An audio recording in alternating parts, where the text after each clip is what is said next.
The NFL has gone crazy in the last 2 days with free agency opening just as we expected it to.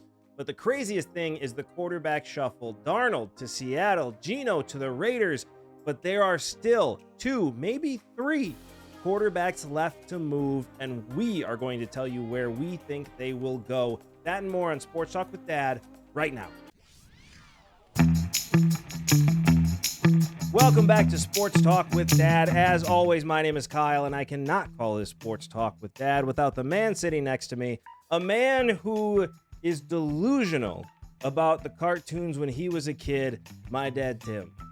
I'm assuming this is all because of the Flintstones commercial I sent you. You sent me a video where the Flintstones did a commercial for Winston cigarettes. Winston tastes good like a cigarette should. Yes, Barney and Fred were behind the garage because Wilma and Betty were doing yard work and they didn't want to make them feel bad. So they snuck around the garage and were having a Winston. They don't do that anymore. No, I don't think you will see the Rugrats. That was very a cigarette. That was very bizarre, I have to admit.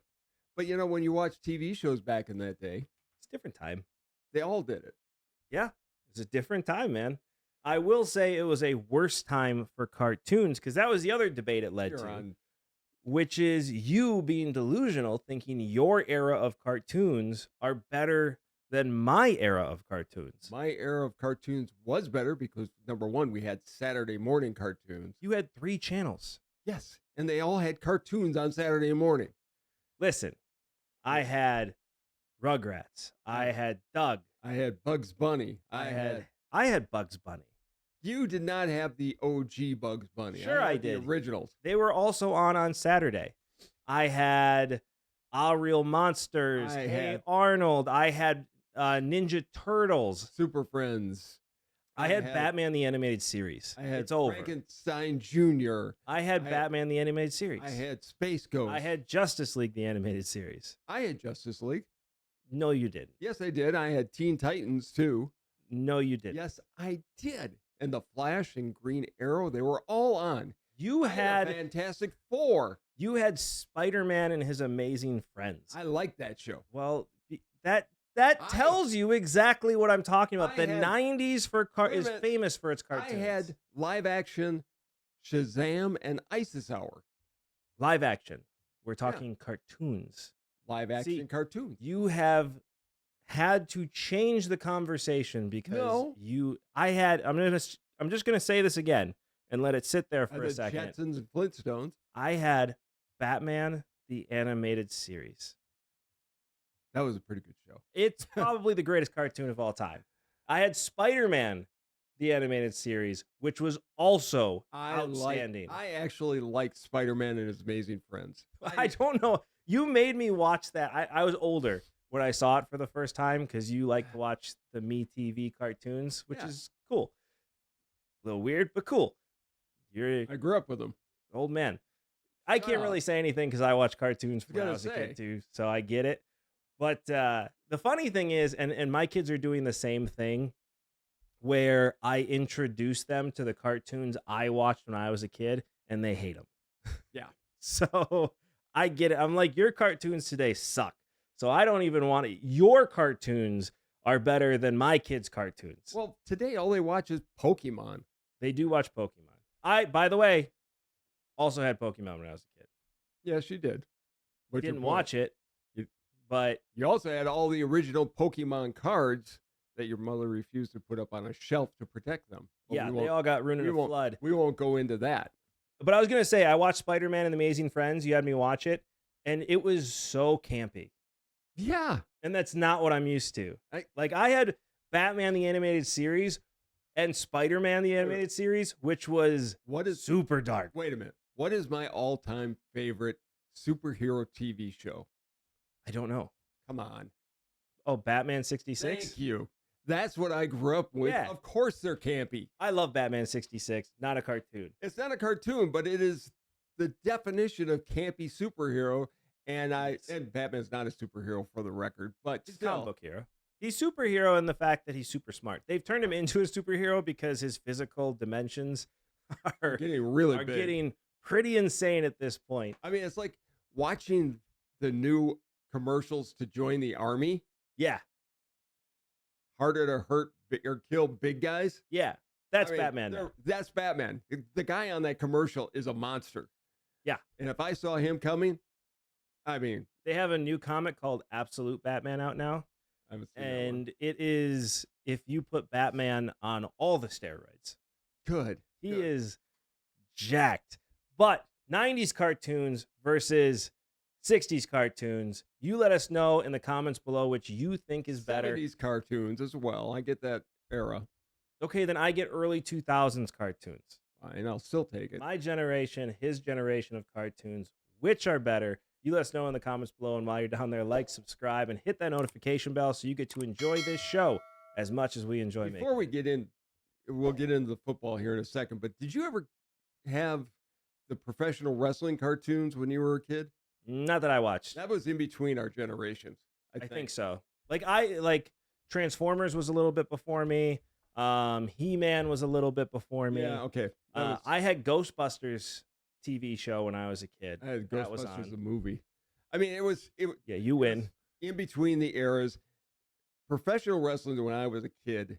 I mean, I was in the golden era of it. I had Ric Flair, I had Hulk Hogan, I had Andre the Giant, I had Vern Gagne because we're in the Midwest.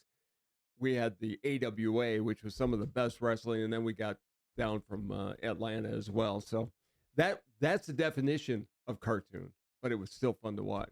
Yeah, we did not have. I was not allowed to watch professional wrestling. No, your mom had a big problem with that. Well, because it was the era where that. I remember the story. Somebody died doing a wrestling move. Yeah, And that was the end of wrestling in our household. I think it was Bret Hart when he jumped. Bret Hart was No, it was some kid. Something. Oh, He either was yeah, killed okay. or paralyzed I or remember that one. did a wrestling move. It was like Yeah. when I was 6 years old, and it was a Some- big news Some story. kid did a pile driver. And it was another all one. over the news. Yeah. And that was it for wrestling for us. Mom would no longer allow us to watch it. Yep. That was the end of it. I forgot one cartoon that we had that I love.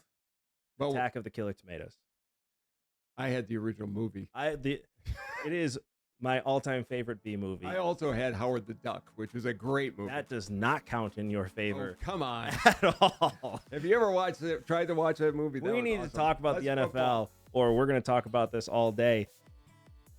Big, insane trades, and I want to start with Washington here. Trades or free agents on it? Both, but Okay. I want to talk about a trade that happened here. Two trades. The Washington Commanders. You mean the Redskins? Nope, I mean the Commanders. They're not the Redskins anymore. Give it up. Nope. They admitted it's never coming back. The logo may come back, but they will stay the Commanders. All the other trademarks have been taken, although they don't even owe the trademark to Commanders, apparently. So Anyways, you're digressing too I'm much. digressing way too much. Washington traded for Deebo Samuel. He was on the trade block. I think it's a great trade. You're gonna pair him with Terry McLaurin, Right? which is going to be an insane duo as long as Deebo Samuel can stay healthy. The surprise trade is Laramie Tunsil being traded for peanuts Yes. to Washington. Yeah. What did they give up? Like a late round draft pick, right? They pick swapped, and it was like a second or third round pick. It was nothing. And they get one of the best offensive tackles in the league. I mean, what is Houston thinking here? I don't know, because your quarterback is coming off of a year where he had a little bit of a sophomore slump. And the one thing you've got to do is you've got to protect them. And now you've got to go out into the draft and try to find an offensive lineman to protect them. It's like they're like, well, we have to blame somebody for CJ Stroud having a down year, so let's trade our best offensive lineman. Not a brilliant move as far as I'm concerned. It's brilliant by Washington. Oh, sure. Washington's going to be a very, very, very dangerous team next year. They As long as Jaden just got so much better. Well, except you do have Jaden Daniels. The teams have a full offseason to watch his film. Yeah, They will defend him better this year. they will. And he's got to avoid taking a step back. He's got to add something to his game in this offseason that's going to make him show a different look. I 100% agree, but having one of the best left tackles on his blind side, making sure he doesn't get touched, is going to help him make that happen. Washington just became a Super Bowl favorite with 2 moves this year. Washington is still in a tough division. They've got the Eagles, and the Eagles are still. The Eagles just got rid of their entire defense. I think they're still going to be strong. Their offense will be strong, but their defense has been dismantled. They will take a step back. It's going to be interesting to see what the Cowboys do because they should be better than they are. They should be. Should they? Yes. They were 12-5 3 years in a row, and then their quarterback got hurt. Correct. And that was it. And they didn't have a running game at all last year. Well, that's the other big thing. And I think they're going to have to trade up to get a running back because they did nothing in free agency to make that happen. No, this they year. did not. And if they want to get Genty, the Raiders aren't looking for a quarterback anymore, but we're going to talk about that a little bit later. The other thing that was not surprising at all was not a move that happened, but a move that didn't happen. It turns out that Myles Garrett really was just in it for the money, which I'm great with. He was in it for the love of the game and wanting a championship until they gave him a big, big check. $40 million a year. Highest non-paid quarterback of all time. As they say, it's a great job if you can get it. Yeah. I mean, good for him. Yeah. I wouldn't turn down $40 million a year. Well, ever. He is the best pass rusher in all of football. But all the fanfare, him going out to the Super Bowl and saying there's nothing that can solve this. I want to play on a championship team. I'm out of here. Blah, blah, blah. And the owner wouldn't meet with him. It's just all nonsense to get to a contract that was $40 million a year. I told you it was all about the contract. He had no more guaranteed money on his contract, and he was getting paid $18 million a year. He wanted more, and the Browns said, "Here you go," and gave him a lot more. Right, which they had to do. I mean, they still have fans that they've got to deal with, and they've got to try to put a winner on the field. I think that Deshaun Watson will be on the field at some point next year. He's hurt now. He won't be on until at least week 6 is what I'm hearing reported. If they can get him to be 80% of what he used to be, they can get through the rest of his contract. Let's look at it, though. I mean, he's getting paid, what, 45, 46 million a year million. now? That's a bargain. Yes. For a quarterback nowadays. It is. And that's why I think from that aspect, for the first time since they signed that contract, they're looking at it going, could be worse. Could be worse. But I get Myles Garrett sitting there saying, listen, you're paying a guy $46 million a year that hasn't done anything. Right. Has literally been hurt or complaining the entire time he's been here. It's time for me to get paid. The Browns, traded for a quarterback in Kenny Pickett. Who got Whopper Jr. hands. They brought in the savior of Kenny Pickett. So lead them to the promised land in 40-degree below zero weather in December. Yeah, 8.5-inch hands help in that situation. Trying to hold on to a football. He had one good game with the Eagles, and he did. He did. I know he did. He did. I mean, it was a solid game. Helped him get to the Super Bowl. But he also was in a game where he was running around and tried to throw the ball, and the ball just came out of his hand. Yeah, I think it was the same game. Yeah. It's going to be interesting. Cleveland is still where quarterbacks go to die. I can't imagine that's their answer. But if I'm Cleveland, listen, I'm tanking for next year. You got nothing to go for. I don't understand how you can be a fan of the Cleveland Browns anymore. Look, I was a fan of the Green Bay Packers for 20 years when they didn't win anything. I think he has to have to ride this out. Yeah, but at least you had a history of championships. Sure. That you could live off of. This is an expansion franchise. Your team went to Baltimore. Correct. And they won a Super Bowl. They've won a couple Super Bowls now. Deshaun Watson will be a good, serviceable quarterback, and they can ride out the contract. They just have to bite the bullet, and they've got to play him until the end of his time with the Browns and then cut him. I can tell you one thing for certain. If you're curious who made the decision to sign Deshaun Watson to the big contract, it was the owner. Yes. Because if it wasn't the owner, the GM and coach would not still be here. The fact that they still have jobs and are getting to ride this out shows that Haslam is the one that made that trade and signed that contract, which again, he had to put $230 million Right. he had to give it to the NFL. It had to be held. Look, they've got a good coach. They've got a good staff. They just haven't had a quarterback to do anything with. I mean, when you're dipping back in and bringing guys out of retirement. Joe Flacco off the couch. Yeah, it's not a good situation. Report is that Kirk Cousins is going nowhere. He's going to stay in Atlanta. That's a bluff. I think so, too. That's a bluff. That's the word on the street right now. $45 million. You're not putting a guy on the bench for $45 million. I mean, they have to pay his bonus. He's on the roster still. Right. So that got paid out.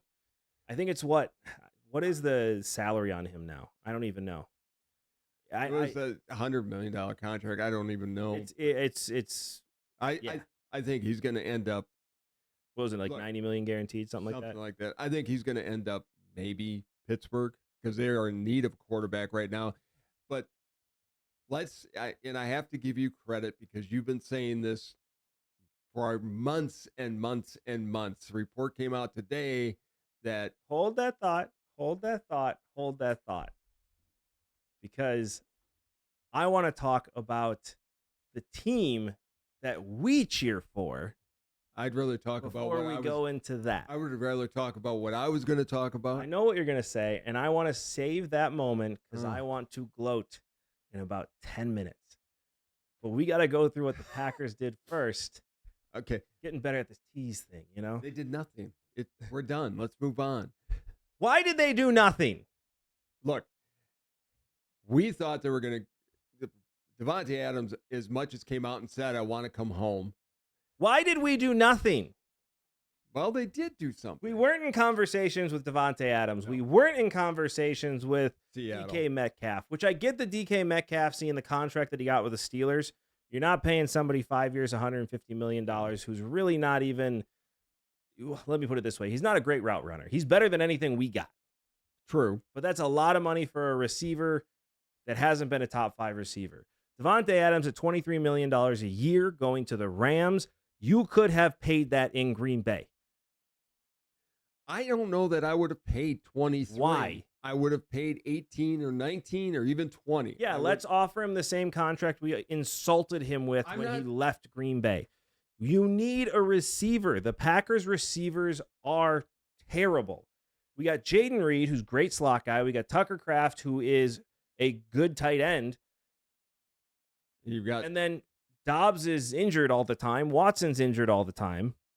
And don't forget, Dobbs threw a fit last year. You also have Dontavian Wicks, which he's got to catch the ball. If he's one of your top receivers, you got a problem. I know what we can do.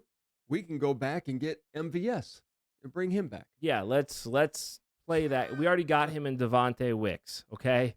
A guy who's really fast, can't catch the damn ball. And that's the problem with the Packers right now with their receiving core. I actually don't mind the moves they did to make because they got a really good guard. And they've got Nate Hobbs, who I think will fill an important slot in the backfield. You didn't even know who he was yesterday. I did too. I knew exactly who he was. I followed him forever. Anyways, he's going to fill a good need. But other than that, they didn't do much. And the Packers need to have somebody that will stretch the field. And they haven't had that now for... Well, Christian Watson will stretch the field, but now they're left with nobody. They aren't. I mean, the Packers were one of the top leaders in drops last year. They had 33 drops last year of passes. Yeah, Jordan Love was ready to sue for non-support at one point. I mean, this is just not a good situation. You had an opportunity to go and get a number of different receivers. Cooper Kupp's still out there. He's going to be released if not traded. So that's still an option. Another injured wide receiver. Another off-injured wide receiver. You might as well add to the total here. They have to do something in the draft, and they're not. I think our GM is happy with the receivers we have. That idea of you don't need a true number one is ridiculous. Look, we say it every year. There's 4 or 5 teams that were in the playoffs last year that won't be this year. Right now, I have the Packers on the outside. The Packers are not a playoff team. I do not see the Packers making the playoffs this upcoming season. I mean, even with Josh Jacobs, who was amazing last year, Yep. rushed for almost 1,000 yards. And if last year proved anything to me, that running backs are absolutely essential and they are back in the NFL. Yes. And we've got a great one. But the Packers have to find somebody who can stretch the field, who can catch the ball, who's a good route runner. That's why I thought bringing back Devontae Adams and putting a Packer legend and a veteran into that room to really call out the bad pass routes that have been run would have been a smart thing to do. It would have been outstanding. Didn't do it. Have no interest in doing it. We're just going to rely on rookies all of a sudden to take us all the way home. None of those receivers we have, except maybe Jaden Reed, is going to get a second contract. None of them. Yeah, Dobbs is not. After what he pulled last year, they will ride him out and they'll let him go. And Dobbs is, at this point with his concussions, I don't know how much longer he's going to even be able to play. Watson can't fix a hamstring, so that's a wasted pick. And he's out until at least November, maybe December. Somebody's, one of the local stations talking that he's running on the treadmill right now. It's a big difference between running on a treadmill and running on pass I think routes. he'll be back. He has a chance to be back at the beginning of the season. I don't see that. I just don't. Not with the surgery he had. It's a bad situation. They didn't do anything. And why another reason I don't think the Packers are a playoff contender this year is because the Bears just got a hell of a lot better. They did. They already had great receivers. I'm not sold on their quarterback still, but did they build up an offensive line, trading for 2 guards, signing one of the best centers in the league, and making sure that defensive side of the ball is taken care of? I mean, they're building the trenches, and they're ready to go. Well, and you've got Ben Johnson, who, if Caleb Williams is going to have any chance of being a really good NFL quarterback, you paired him up with an offensive-minded coach. I think Detroit is in the most trouble because they lost their 2 top assistants this year. Yeah. And depending on whoever they hire has got very large shoes to fill. They had a window. They did. And it could have burst. I mean, Dan Campbell's still a good coach, and he's going to build a good culture, but what made that culture so great was the fact that you had a defensive and offensive genius on the coordinator side really doing the work on that end of it. And now you have to refill that because Dan Campbell's not a guy that's going to call plays. No, he's not. He's a culture guy. He's the face of the franchise. He's a rah-rah guy. He's a good coach, but Detroit, for a short period of time, had the best of the best situation with assistants, and now other teams are obviously went out and signed them. That's what happens to great teams. The other reason the Packers are in trouble is because I don't think the Vikings are done, which means it is time for me to almost take my gloating trail. It's not done yet. It's getting there. But it's not done yet. It is getting there. Reports are out, including a report from former quarterback Brett Favre, that Aaron Rodgers is in talks with the Minnesota Vikings to become their next quarterback. I said it weeks ago that this was what he should do, and I was the first one to say. I said it a year and a half ago. Vikings should pick up. You've never even mentioned it. I'm the one who brought it up. Don't start with me. You did this to me 2 weeks ago. I did not. We're not playing this game again. I like this game. I hate you.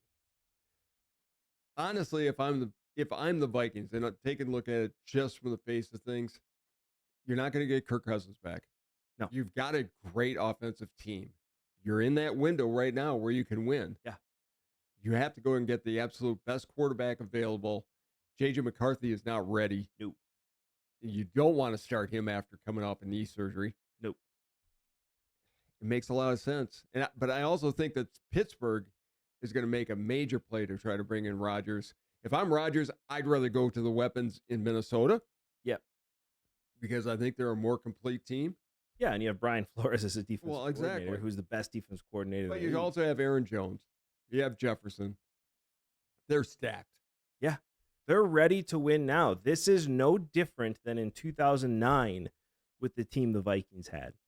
When Favre ready to go, just a quarterback away, and in walks Brett Favre. And they go to the NFC Championship and should have won, but Brett Favre again throws an interception because that was what he did. Now you have a situation where the Vikings are stacked, and in walks Aaron Rodgers, ready to win. Here's the only problem I have we've had with Rodgers forever.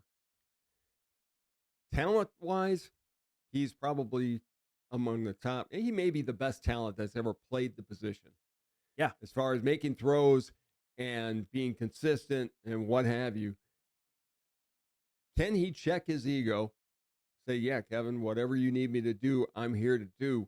And then when you get to the playoffs, not have brain spasms that cost your team the game. He's not going to lose to the Packers. I can tell you that much. You won't lose to the Packers. I'm talking about in the playoffs. Take the Packers out of this. I'm just saying, like, you have a chip on your shoulder still. You had a bad season. And by the way, the second half I was going to say of the season, Aaron Rodgers was back. Yes. Aaron Rodgers in a half a season had the same statistical passing numbers that Josh Allen did, who, by the way, was the MVP of the league. Yes. And take out the first half. You're right. The second half, Aaron Rodgers looked really, really good. And if he's now completely healed, he knows his Achilles is fine. Aaron Rodgers, I've said it on the show since it began. Aaron Rodgers with a chip on his shoulder is the most dangerous quarterback that's ever played. But can he check his ego at the door? I tell you what, the price of poker for Aaron Rodgers has gone up because you have three teams that I really think are going to vie for him, which is the Vikings, the Steelers, and the Giants. I don't think he has any interest in the Giants. He may not, but it's like, hey, you're playing in the same stadium. You don't have to move. Everybody hates moving. I don't think Rodgers has any problem with that. I think he'll move. I think the situation he really wanted to go to was the LA Rams. Yes. And then they re-signed Stafford. Yes. And the 49ers are going to do something, and they're going to re-sign Brock Purdy. Yeah, of course they are. Of course they are. I've said a long time, I wouldn't. If Aaron Rodgers goes to the San Francisco 49ers, I owe you a steak dinner. Because you called that one a while ago. I don't see that happening. I think the Vikings are a done deal. I think the Steelers are still in the conversation, but I don't think Arthur Smith is the type of coach on an offensive side that Aaron Rodgers needs. I think Aaron Rodgers needs a Kevin O'Connell, and a Kevin O'Connell needs an Aaron Rodgers. Yes. And I think he can get Rodgers to buy in for one season, and that's really what we're talking about. Right. To play within the system and to just see how far they can go. And I think the Vikings have a chance to go a long way. I do too. And Aaron Rodgers needs to go to Minnesota and wear the number 4. He wouldn't do that. He would not do that. It would be the greatest thing I've ever seen in my life. Yeah, I know, because then it would be complete the cycle. Can you imagine if he shows up He's going to in go back 4? He'll go back to 12. Yeah, but what if he showed up in 4? I'd laugh hard. Like, he went from 12 to 8, and then from 8 to 4. I'm trying to do the math on how that actually works. There's 4 in between on each. Yeah, of right? those. There's 4 in between each of those. So he goes from 12 to 8, from 8 to 4. Okay, let's get back to... It's perfect. I think Seattle made a good move this year. Whoever had Darnold going to Seattle... made a lot of money. Yeah, they did. The Geno Smith trade was crazy. But apparently they were in contract negotiations, and they offered him 35 to 40 million, and he said no. And after that, the trade happened. He's definitely better than anything the Raiders had before. He makes the Raiders a good team. And Pete Carroll will be able to work with him because he will work within Pete's system. I 100% agree. Seattle, the question is, did Seattle get better? Look, we saw Darnold in the last 2 games, and I know we can't judge his entire season based on 2 games, but I'm putting a lot more on Kevin O'Connell with what he was able to get out of him than I am on Sam Darnold. Sam Darnold is still Sam Darnold. Yeah, but you have an offensive coach in Seattle that got a lot out of Geno Smith that nobody thought Geno Smith could do. I've never bought into Sam Darnold from the Jets to the Panthers. He's got the talent. He does, and he showed he has the talent. But I don't think he's going to. Did I nail the 3 years or what, by the way? The 3 years. I said Sam Darnold was going to sign to a 3-year contract. Nailed it. Okay, good. Proud of you. Thank you. That's all I want. I just want my dad to be proud of me. I have to pull teeth to get him to say he's proud of me. I don't think so. I've told you at least once. It breaks my heart. I think I've told you at least once or twice that we've done this show that I'm proud of you. Maybe once or twice ever. Stop it. Absolutely ridiculous. So, It's because okay. he's wrong all the time. Let me ask I'd you- have to admit that he was wrong. Let me ask you this. Yeah. Taking a look at it right now, who do you see winning the NFC West? The NFC West? Yep. Who do we got? Seattle, 49ers, Rams Cardinals, and Cardinals. Rams. Absolutely the Rams. I think they're loaded. AFC East. I'll do you one better. Not only do I see the Rams winning the NFC West, I can see the 49ers finishing last in the NFC West. Yeah, because they have Brock Purdy as quarterback. And they lost a lot of weapons. Mm-hmm. The problem isn't necessarily Brock Purdy. It's the fact that all their talent has aged out. Brock Purdy is not the kind of quarterback that's going to lift the entire team. We saw that last year. I don't think so. But they're going to sure pay him like he is. AFC East, I think New England's going to take a huge step forward. I think they'll take a huge step forward. It's still the Bills division. It's still a Bills division, and Miami's going to be better as long as they don't have to play in cold weather. Well, and they have Zach Wilson as a backup quarterback now. That's a win right there. Absolutely. NFC North. We're just bouncing around, huh? I'm bouncing around. NFC North. I think the Vikings are going to take it. I think the Bears are going to finish in second. The Lions are going to finish in third, and the Packers are going to finish in dead last. And then we fire Matt LaFleur, and I'm happy. We have not made the playoffs for the last 2 years. We haven't. We did. With a 7th seed. Yes. Doesn't count. Well, it did 2 He years has ago. a job because we beat the Dallas Cowboys. Correct. That's the only reason he has a job. Okay, and let's look at this, because this is important for those of you that aren't Packer fans. This is a very important season for the Packers, not because the NFL draft's going to be in Green Bay, but because there is a new president coming in. Yeah. Ed, help me out with his name. Policy. Thank you. I kept thinking Carmen Policy, and I was like, no, that's his dad.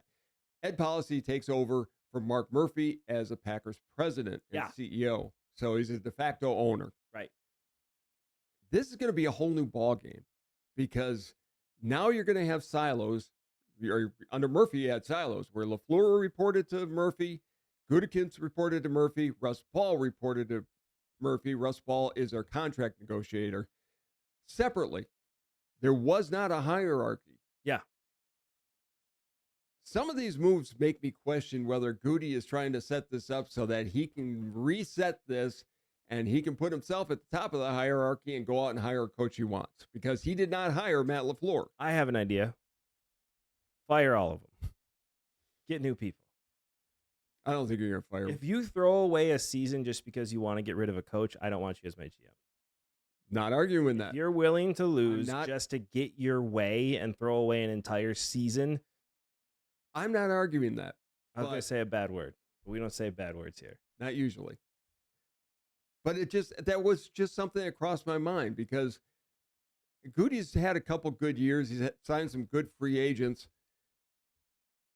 There's a glaring need on the Green Bay Packers right now, and that's in that wide receiver room, and that's the one area they've done nothing to improve.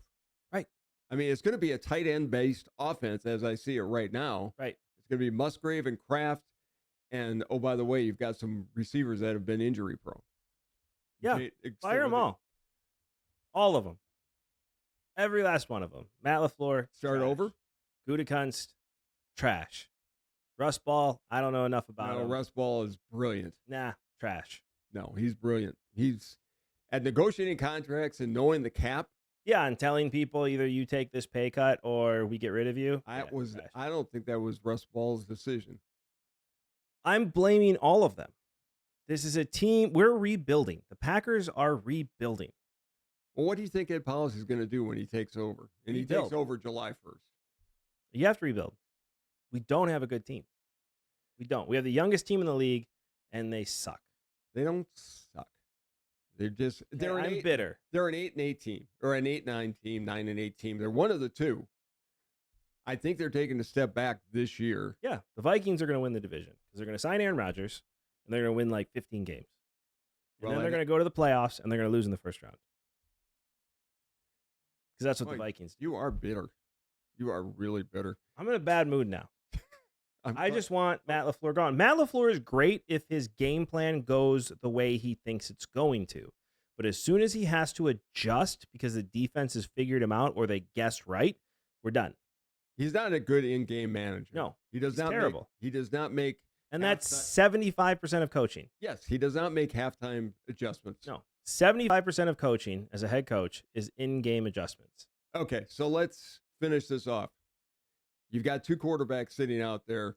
We both think that Cousins will go someplace else. Yeah. He's not going to stay in Atlanta. Where do you see him ending up?